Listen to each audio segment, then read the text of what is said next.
Sejam bem-vindos ao Jogo Económico. A partir de agora pode acompanhar-nos no site e nas redes sociais do Jornal Económico, no canal A Bola TV e a qualquer momento em formato podcast. O que deveria o futebol exigir ao Governo para o próximo orçamento do Estado? A indústria do futebol em Portugal vale 667 milhões de euros, com um volume de negócios superior a 987 milhões e 228 milhões de euros em impostos. Com a centralização dos direitos televisivos a 4 anos de distância, o que deve o Governo mudar do ponto de vista fiscal para tornar a indústria do futebol mais atrativa? Este será o tema para a segunda parte do Jogo Económico. Neste primeiro tempo vamos falar do diferendo entre a Liga e o Benfica, com os direitos de televisão pelo meio, as equipas que mais milhões gastaram em Portugal para ter os atuais plantéis e a epopeia em que se está a transformar o Mundial dos Clubes. Vamos contar com a análise de Luís Tavares Bravo e Jorge Faria de Sousa. Agradeço a presença dos dois e começamos pelo hat-trick.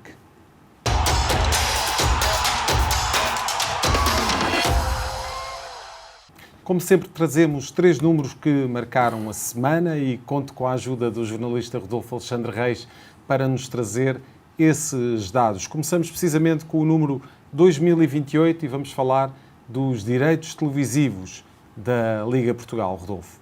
Antes de mais, devo cumprimentar-te a ti, ao Jorge Faria de Sousa e ao Luís Tavares Bravo, e falamos de 2028, ano da centralização dos direitos televisivos da Liga Portuguesa. Pedro Proença, presidente da Liga Portugal e da European League, voltou a confirmar que a centralização dos direitos televisivos será uma realidade no nosso país.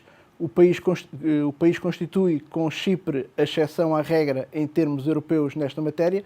Numa alusão indireta que, percebe-se, apontava a responsáveis do Sport Lisboa Benfica, clube que se tem mostrado mais reticente em relação ao processo que se tornará legalmente obrigatório, como dissemos, em 2028, Pedro Proença, durante uma apresentação no almoço-debate no International Club of Portugal, em Lisboa, falou sobre o tema, referindo que queremos criar marca, internacionalizar a nossa liga com 306 jogos e não com os 17 jogos de um clube que acha que sozinho vale mais que a liga inteira. Só 5 clubes do mundo se poderiam dar ao luxo de avançar sem as suas ligas e, infelizmente, nenhum deles é português.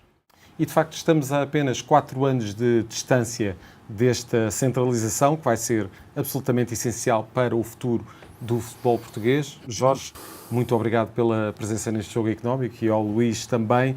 E esta semana, aliás, a semana passada tivemos umas declarações relativamente polémicas de Pedro Proença, presidente da Liga Portugal, a responder ao presidente do Benfica, Rui Costa, a propósito de Rui Costa ter sugerido que o Benfica poderia eventualmente valer mais do que os direitos televisivos todos da Liga Portugal. Eu pergunto-te se esta polémica não é prejudicial para aquilo que é a negociação dos direitos. Antes de mais, cumprimentar-te a ti, Zé, ao Luís, a todos os que nos estão a acompanhar, independentemente do formato, e dizer que, só para quem nos está a acompanhar, estamos a falar dos direitos televisivos que representaram para os 3 grandes, na última negociação, qualquer coisa como cerca de 1.500 milhões de euros. Dividido, na altura, cerca de 500 para cada clube, números redondos. Sim.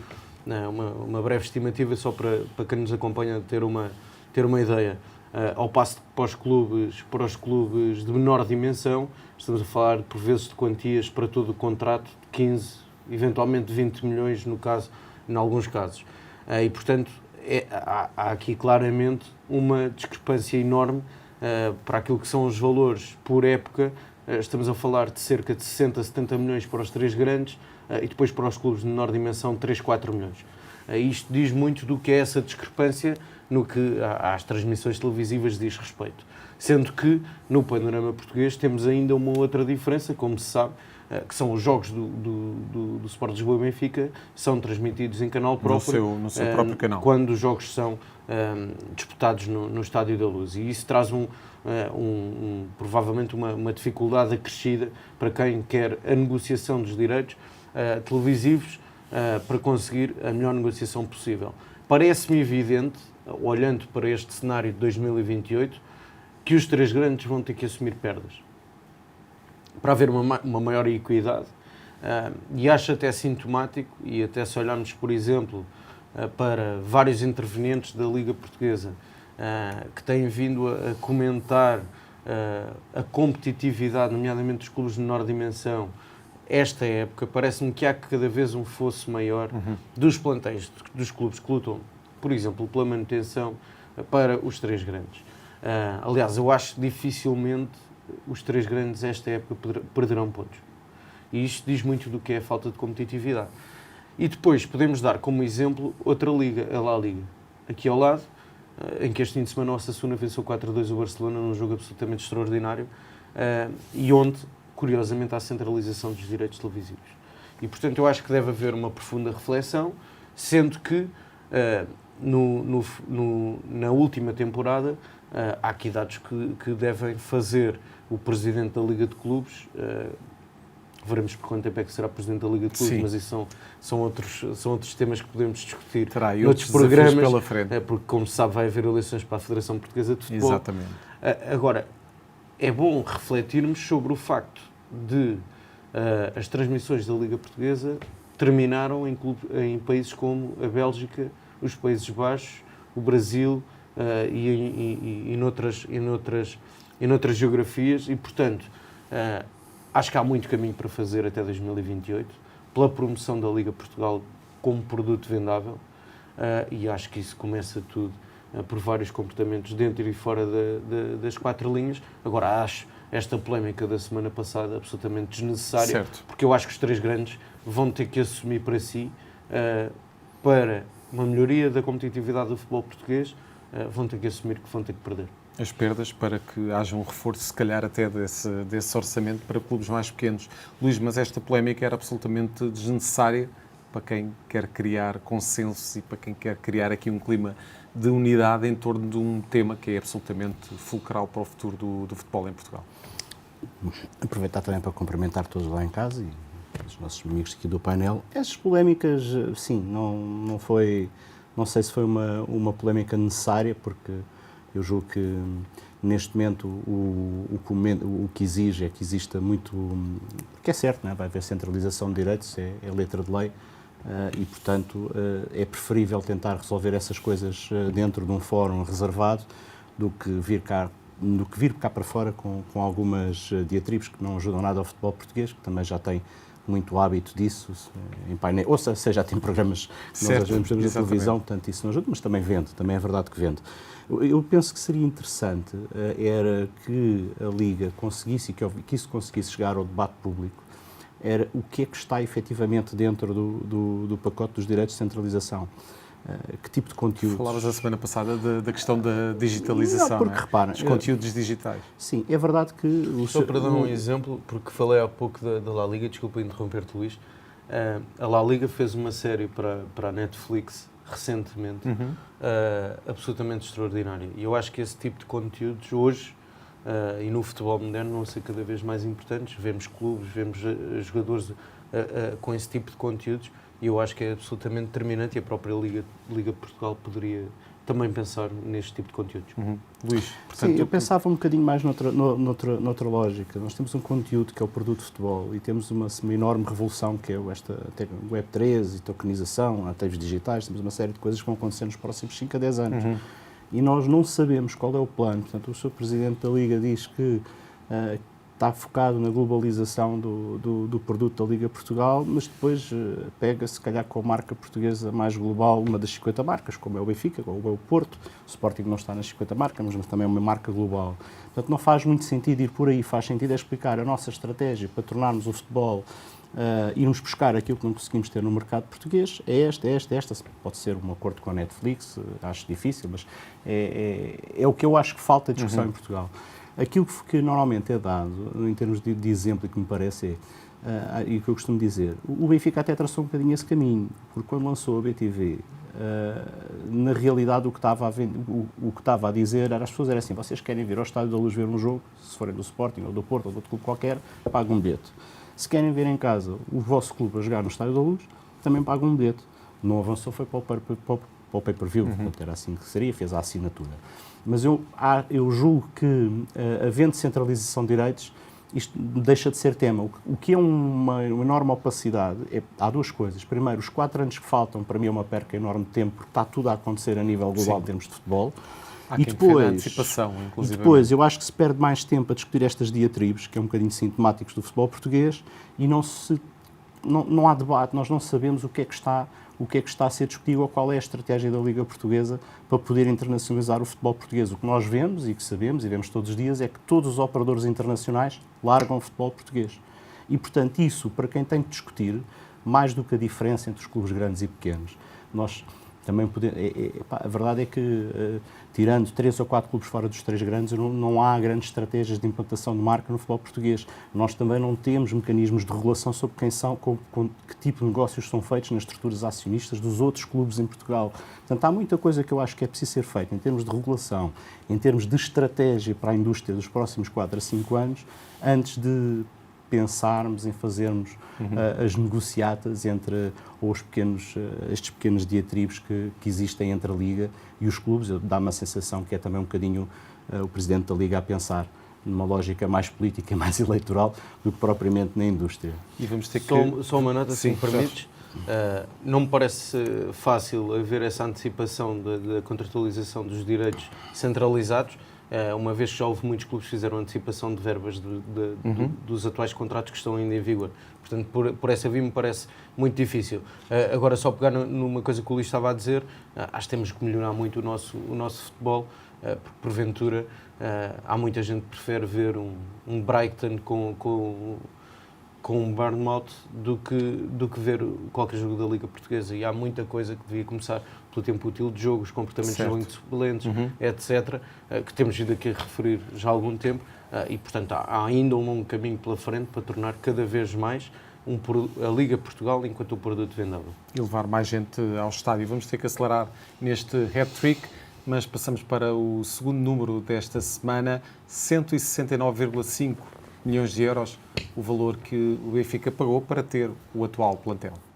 Avançamos para os 169,5 milhões de euros, é o valor que o Benfica pagou pelo atual plantel, de resto é o mais caro da atualidade no futebol português. Somando o custo de todos os jogadores contratados para formar a sua equipa atual, os encarnados desembolsaram um total de 169,5 milhões de euros. O segundo clube português que mais pagou pelo seu plantel é o Sporting Clube Portugal. No total, os futebolistas da equipa principal leonina tiveram um custo de 167,9 milhões de euros. Apesar desta pequena diferença no valor investido, o Sporting e Benfica estão separados por 56 milhões de euros no valor de mercado dos atuais plantéis, com o plantel leonino a valer 383,5 milhões de euros e o do Sport Lisboa e Benfica 327,5 milhões, de acordo com os dados do Transfer Market. E vamos fazer uma análise rápida. Luís, temos aqui um diferencial entre o valor que o Benfica pagou para ter o atual plantel, praticamente 170 milhões de euros, muito próximo do valor que o Sporting pagou para ter também o seu plantel, e uma diferença ainda significativa, são 56 milhões de euros de diferença entre um plantel e outro em termos daquilo que é o valor de mercado. São valores que nem sempre aparecem, mas trouxemos aqui só a título de curiosidade para perceber quanto é que os clubes estão a investir nos atuais plantéis. É o sucesso de ser campeão, não é? Portanto, a maior parte do investimento que o Sporting fez neste plantel, quer dizer, não temos as datas, mas estou aqui a fazer um suponhamos daquilo que é o plantel atual do Sporting e daquilo que são as grandes valorizações.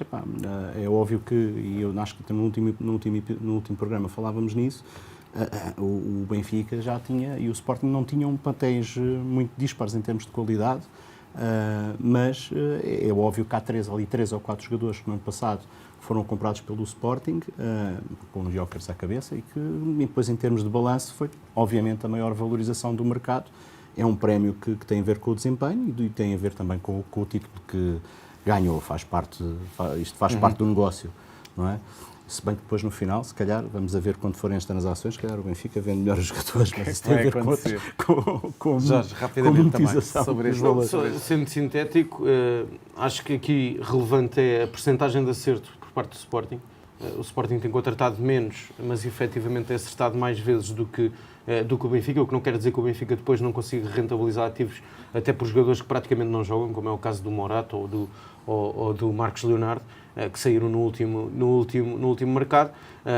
No que a valorização dos plantéis diz respeito, e se olharmos para o atual plantel do Benfica versus o atual plantel do Sporting, tem muito que ver também com o maior número de jogadores da formação no atual plantel do Sporting, e dou como 2 exemplos o Giovanni Kenda, quanto é que valerá hoje, ao dia de hoje, depois de ter sido lançado no arranque desta temporada, ou o próprio Jani Katam, que foi a grande surpresa e a grande revelação da última temporada. Muito bem, partimos para o terceiro número deste hat-trick e vamos falar de um polémico Mundial de Clubes. E falamos de 40 milhões de euros, é a verba que cada clube deveria receber pelo Mundial de Clubes da FIFA. De resto, já temos calendário, organizador e estádios para a competição que vai decorrer em 2025 entre os dias 15 e 13 de julho nos Estados Unidos. De resto, falta tudo: recursos financeiros, patrocinadores, direitos televisivos e prémios para os clubes que ameaçam boicotar esta prova. Sem televisão e sem direitos televisivos é difícil atrair os patrocinadores, e depois há ainda a questão dos prémios financeiros para os clubes, e com os quais, de certo, Futebol Clube do Porto e Benfica, os 2 clubes portugueses que vão participar nesta prova, estão a contar. Por esta altura, os clubes já deveriam ter o próximo verão totalmente planeado, com os seus orçamentos a incluírem o valor que a FIFA deverá dar aos clubes que participam nesta competição. Só que até agora o organismo que tutela o futebol mundial mantém-se em silêncio. Recorde-se que a expectativa inicial dos clubes era receberem entre 25 a 40 milhões de euros, valor que agora dificilmente será possível de alcançar. No próximo verão vai realizar-se o Mundial de Clubes e aqui também teremos que ter uma análise mais curta. Jorge, começo precisamente por ti. Já se conhece o calendário, alguns dos estádios que vão receber esta prova, mas não tem estado longe de alguma polémica toda esta organização da FIFA. Bem, não querendo levantar mais polémicas, sendo sintético, dizer estão para já atribuídos 30 lugares, faltam conhecer 2 equipas que irão participar neste Mundial de Clubes, ao que tudo indica que o encaixe financeiro ronda os 40 milhões de euros, mas dizer que espero que a organização do Mundial de Clubes corra melhor do que a Copa América que se realizou no verão passado, e o mesmo é válido também para o próximo Mundial a realizar-se depois nos Estados Unidos e no México. Agora, claramente, tem sido um Mundial envolto em muita polémica.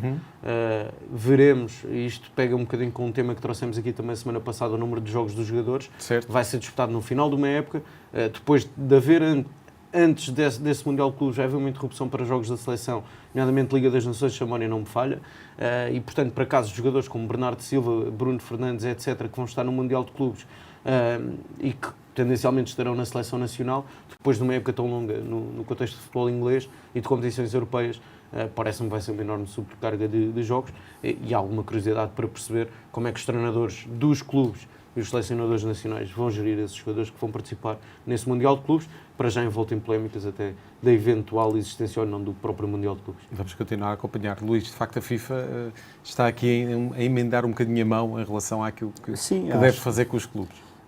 Sim, eu julgo, sobretudo para os clubes portugueses que vão participar, o Porto e o Benfica, acho que traz dificuldades acrescidas, porque os gigantes europeus, obviamente, que têm os orçamentos desenhados para jogar competições já de si bastante dispendiosas e, portanto, mais milhão ou menos milhão não vai fazer diferença, os jogadores são aqueles. Obviamente, para clubes como os clubes portugueses mais necessitados de receitas, isto é uma nova Champions, portanto, faz diferença, e faz diferença também em termos desportivos, se prepara um orçamento para ter 80 milhões de receita ou qualquer coisa semelhante entre as 2 competições, ou se no final do dia depois isto não acontece e, portanto, há a parte financeira e há também a parte desportiva, porque obviamente que para um clube português participar, tendo uma fiabilidade de que vai ter estas receitas, é também uma oportunidade para investir mais um pouco, ir buscar mais um ou outro jogador e também um atrativo para vir. Para a FIFA, acho que é algo que ninguém estaria à espera, acho que é um atestado de incompetência, quer se goste, quer se não. Portanto, a semana passada quase que não ia acontecer competição, depois no sábado já apareceu os estádios, ainda não há dinheiro, enfim, vamos todos ter fé que vai acontecer, mas à partida, e é esta fase do campeonato, é um caos nada desejável para uma organização como essa. Há uma outra questão que é, jogadores que terminam o contrato a 30 de junho, tipicamente, ou mesmo os contratos de empréstimo entre 2 clubes, cujo contrato de empréstimo normalmente termina no dia 30/6, esses jogadores irão participar no Mundial de Clubes ou não? Ou participam só a meio termo? Vamos ver renovam, como é que será. Exatamente. Será, de facto, muito interessante acompanhar essa novela do Mundial de Clubes. Fechamos assim o Hat-Trick. Obrigado, Rodolfo. Voltas para a semana com novos números nesta rúbrica. Vamos debater, na segunda parte, os desafios para o Orçamento do Estado que o futebol traz. É já a seguir.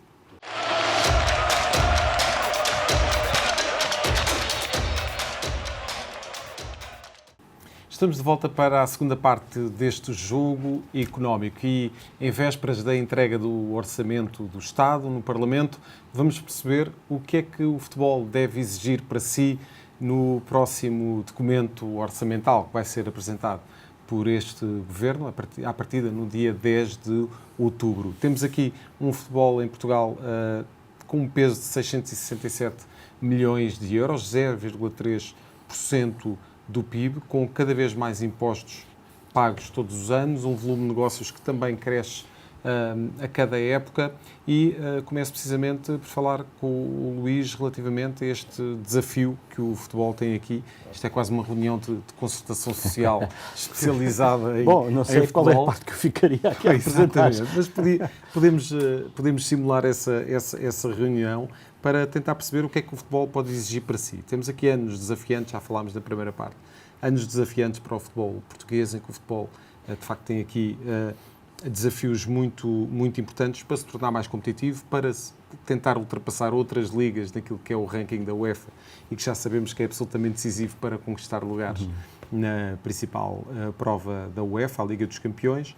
Precisamos de ser mais competitivos, mas estamos aqui a pagar valores altíssimos em termos de impostos. Os jogadores pagam mais de impostos em Portugal do que pagam, por exemplo, em Itália, que é uma liga de top na Europa. Estamos a falar, por exemplo, dos 23% que estão ligados que é o imposto que está associado aos bilhetes para o futebol, para além de toda a questão fiscal que se coloca ao futebol português. Eu pergunto o que é que o futebol pode reivindicar junto ao Governo para que seja mais competitivo. Ou se o Governo tem aqui um papel para tornar o futebol mais competitivo em Portugal? O futebol não se pode dissociar do resto da economia e do resto da sociedade. Todas as indústrias têm em Portugal problemas semelhantes, ou seja, há um enorme, se calhar, falamos no futebol, se calhar como é um exemplo que pode ser mais próximo para as pessoas lá em casa, porque toda a gente percebe um bocadinho ou não de futebol. Mas a questão é aqui também um pouco moral. Fiscalmente, Portugal é um país bastante tributado. Já o é assim há muito tempo, mais que os outros. Eu tenho, por mim, dúvidas à partida de que o problema do futebol português se resolva apenas pela questão fiscal e que o consiga fazer da mesma maneira como nós na economia ou nos nossos impostos que pagamos no dia-a-dia, sem termos uma espécie de harmonização fiscal a nível europeu. Portanto, eu julgo que os clubes portugueses o que devem tentar fazer é, obviamente, tentar moralizar um bocadinho algumas coisas. Obviamente que a questão daquilo que é comparável com Espanha, com a Turquia ou com outros campeonatos, conseguem aquela vantagenzinha e buscar um jogador diferente porque tem um enquadramento fiscal melhor. E se resolve alguma coisa ou consegue-se fazer alguma, pode melhorar um bocadinho, mas aquilo que efetivamente é transformador para a indústria é conseguir crescer, é conseguir ter mais receitas, é conseguir com que os jogadores sintam que é uma mais-valia importante virem jogar para Lisboa, para o Porto ou para Portugal. Isso é que é a mais-valia do futebol português. Em termos de enquadramento fiscal, há dois problemas que depois são difíceis de contornar. Uma, que é o carácter de exceção que o futebol português com que o futebol português é percepcionado pelo resto da sociedade e, portanto, isto comporta um problema político, e outro tem a ver com a harmonização daquilo que é do que a UEFA pode fazer. Portanto, fala-se na questão do IVA, porque é um programa, porque os teatros, não sei, mas o futebol é cultural ou é um evento de entretenimento, não é? Hoje em dia se formos ao cinema, está completamente inserido naquilo que é a oferta de espetáculos, não é? Certo, mas eu diria que se calhar os clubes estão mais preocupados em ter resolvido o problema dos impostos que pagam com os jogadores, para ter melhores jogadores, do que se calhar com o consumidor final que vai ao futebol. E o futebol também não tem, as pessoas também não têm tido não tem deixado de haver falta de oferta nos estádios por causa disso. Não estou a dizer que não faz falta um tratamento melhor, mas se calhar mais para a formação, para que haja o acesso ao desporto e às modalidades, não digo só ao futebol, porque Mas Se isso- formos para as esse é um modalidades aspecto- amadoras, esse é um então aspecto muito importante. há muito trabalho a fazer no desporto escolar, há muito trabalho a fazer na parceria dos clubes com as associações e com as escolas para meter crianças nos clubes. Isso pode ter alguma... Mas isso, eu ia pedir que tu desenvolvesses depois numa segunda ronda. Ok, tudo bem. Porque é muito importante, Sim, sim, muito sim. importante esse tema. Jorge, iria precisamente também perguntar-te a mesma coisa. Deve o futebol ter aqui algum tipo de atenção por parte do Governo naquilo que é a capacidade do Governo de criar aqui um ambiente, se calhar fiscal, mais propício para, não só para o futebol, mas para o desporto de uma forma geral? Vou ser polémico e vou dizer, se for um regime de exceção como o programa Regressar, não. É muito E que foi útil ao aproveitado. futebol. Foi É muito aproveitado útil ao para futebol trazer Di português ter casos como o do Pepa regressar ao futebol português, mas enquadrar transferências do jogador de futebol com os rendimentos que têm para um programa de exceção para fazer regressar jovens que emigraram no tempo da crise. Mas parece-me que isso também não seria muito interessante para o campeonato, não é? Não me parece que tenha tido Essa aposta em jogadores mais velhos, muitas aliás, vezes. o próprio programa não sei se teve o impacto que o governo de então desejaria. Dizer que Provavelmente não. a indústria do futebol, o futebol enquanto indústria tem vindo a crescer. Estamos a falar já de movimentos financeiros a rondar os 900 milhões de euros e cerca de um impacto fiscal de cerca de 228 milhões de euros. E, portanto, obviamente que é uma atividade com impacto. Dito isto, dizer que não parece que seja o futebol a modalidade que mais preocupa. E, portanto, acho que pode haver uma espécie de um ajuste fiscal no que ao IVA diz respeito, passando o IVA dos bilhetes para 6%, até para poder, eventualmente, se puderem os clubes, isto a Liga de Clubes e os clubes não aumentarem depois os preços dos bilhetes, Claro, comendo essa margem do É sempre IVA. perverso. E, portanto, é sempre perversa essa questão do IVA, mas se queremos ter estádios com mais gente, e a verdade isto toca também com um ponto que estávamos a discutir há pouco, se queremos ter uma liga para ser vista e percepcionada como uma liga competitiva, uma liga atrativa, convém também os estádios estarem cheios e genericamente os estádios da Primeira Liga estão praticamente vazios e muito poucos enchem. Até dentro do caso caricato, por exemplo, quando os clubes grandes se deslocam a algum dos clubes, cedem os 2.000 ou os 3.000 bilhetes que são obrigados pela Liga Portuguesa, deixando grande parte do estádio vazio, quando poderiam ter mais bilhetes e fazer um encaixe financeiro por bilhética, mas isso tem muito a ver também com a política do próprio de cada clube. É bom recordar que os clubes também, enquanto entidades de interesse público, já têm algumas isenções, nomeadamente no que diz respeito ao IMI. Agora, eu acho muito mais importante discutir o desporto em sentido lato. Estamos no ano em que houve Jogos Olímpicos e ouvimos grande parte dos nossos atletas a queixarem-se da falta de apoios. E, portanto, eu acho muito mais importante os apoios serem canalizados para as modalidades amadoras, para as modalidades que efetivamente necessitam de apoio e o ciclismo e as medalhas olímpicas que o Yuri trouxe para Portugal tem muito a ver com o investimento público, porque julgo que na Anadia existe uma instalação para que possa treinar e trabalhar para depois poder competir. Acho muito mais importante discutir as outras modalidades do que o foi futebol. vista como uma excentricidade. Porque eu acho que o futebol já é, por si, primeiro já é modalidade com maior número de telespectadores, com maior número de pessoas nos estádios, com maior número de patrocinadores, com maior número de verbas envolvidas, e não me parece que seja por aí que o futebol português poderá fazer a diferença e crescer. Acho que tem que crescer enquanto marca, como dizíamos na primeira parte. Acho muito mais importante um tema que o Luís trouxe aqui. Claro. A aposta Questão no do desporto desporto escolar. Muitas vezes um aluno é prejudicado por querer participar no desporto escolar porque não tem a dispensão de aulas ou porque tem testes no próprio dia e não pode ir competir. E isso sim, acho que vale a pena o próprio Ministério, a Secretaria de Estado do Desporto e o Ministério da Educação sentarem-se à mesa e pensarem no que é que querem fazer do desporto escolar e se querem investir ou não na prática do desporto escolar. Tremenda importância que tem, não é? Que tem uma importância vital. E onde os clubes também podem ter um papel E os importante. clubes têm um papel muito importante. importante. Depois, levantar aqui outras questões. Provavelmente premiar quem tem desporto de formação, seja em que modalidade for, e desporto no feminino. Sim.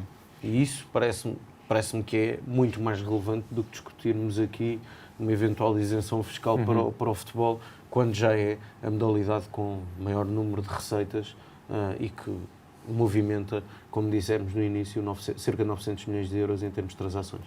Luís, e de facto precisamos aqui de ter uma visão mais global em relação ao desporto, aquilo que tu estavas a dizer há pouco. Não, basta ver uma relativamente coisa. àquilo que é o desporto escolar, o desporto de formação. Desporto escolar e não tanto de formação. Repara, as modalidades nos clubes grandes, eu acho que foi polémico um dos números que saiu no relatório contas do Benfica, 32 milhões em formação, em modalidades.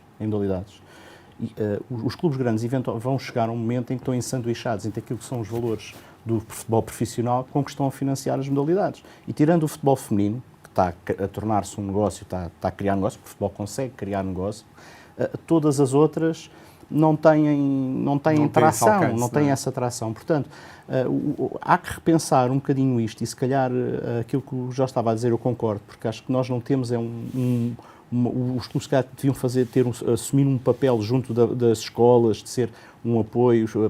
Os miúdos saem da escola e vão para o seu pavilhão, ter um treino de basquete, seja futsal, seja o que for, e o parceiro desportivo é o Sporting, ou é o Benfica, ou o Porto, seja quem for, e que os clubes, se calhar, tenham um papel, junto com o Estado, para criar um programa olímpico que funcione. E, portanto, eu não sei se isto será tanto o papel para os clubes grandes, mas os clubes que são mais enraizados na sociedade e que têm uma identificação com as cidades, etc., podem ajudar muito e serem beneficiados também por isso.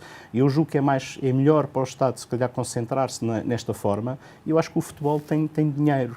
O futebol precisa de concentrar-se em Portugal em construir uma estratégia para o seu negócio e não tanto estar preocupado, salvaguardando, obviamente, as devidas importâncias dos números que estão aqui, mas acho que não é questão fiscal que vai resolver o futebol português. Não vamos passar a ter a Premier League em Portugal porque vamos ter melhores condições fiscais. Essa é que é a realidade. E todos os portugueses que estão em casa, que pagam bilhetes, não vão gostar. Porque, infelizmente, vivemos num país onde já se pagam muitos impostos e, portanto, vão ver sempre isto como um caráter de exceção e eu pessoalmente não concordo muito.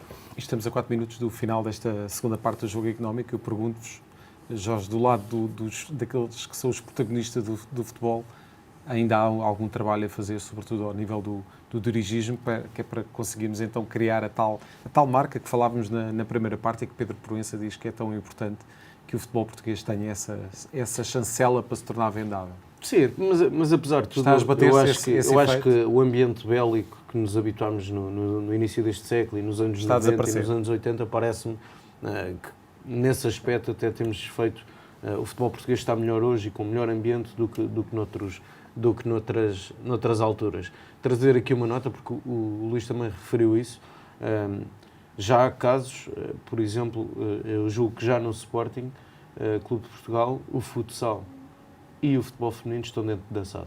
E, portanto, já não são propriamente modalidades amadoras. Futsal também? Mas futsal não sabia. Sim, mas trazer também aqui um outro dado para reflexão, e como disse, este ano realizaram-se os Jogos Olímpicos, o que seria o projeto olímpico se não houvesse projeto olímpico dentro de clubes como o Sporting, o Benfica ou até o Futebol Clube do Porto. E os apoios que estes clubes dão aos atletas, se não fossem esses apoios, conseguiriam os atletas estar nos Jogos Olímpicos, ser profissionais. E isso é que é uma questão que me parece relevante. De resto, como dizia o Luís, obviamente que Portugal continua a ser um dos países com maior carga e com maior esforço fiscal, e eu acho que a médio e longo prazo, a nível europeu, provavelmente vamos caminhar para uma uniformização fiscal, mas, na realidade, não me parece que fosse percepcionado pela população, pelas pessoas, pelos portugueses, fosse percepcionado com bons olhos um regime de exceção qualquer para o futebol, para uma atividade que já tem saúde financeira suficiente. E a indústria terá que fazer o seu caminho, não é, Luís, para fecharmos? Sim, a indústria tem que fazer o seu caminho e afirmar-se como todas as outras. Sabemos obviamente que é difícil, é um mercado, o campeonato é curto, temos 10 milhões de habitantes, os outros têm 70, e portanto temos que nos globalizar mais, a marca, seja de que forma for, mas a parte fiscal não é, eu continuo nisto, a parte fiscal não é o maior problema do futebol português. O maior problema do futebol português é ter um posicionamento que permita aproximar-se das outras ligas. É isso. Muito bem, e está terminada esta espécie de reunião de concertação social e estamos na altura dela. Outubro é tempo de reuniões e de negociações passamos assim para a terceira parte do jogo económico e para as escolhas dos nossos comentadores. Estamos de volta para a terceira e última parte deste jogo económico e para as escolhas dos nossos comentadores. Começo precisamente pela figura da semana, para o Jorge Faria de Sousa. Jorge, um derby madrileno. Um derby madrileno marcado por incidentes nas bancadas.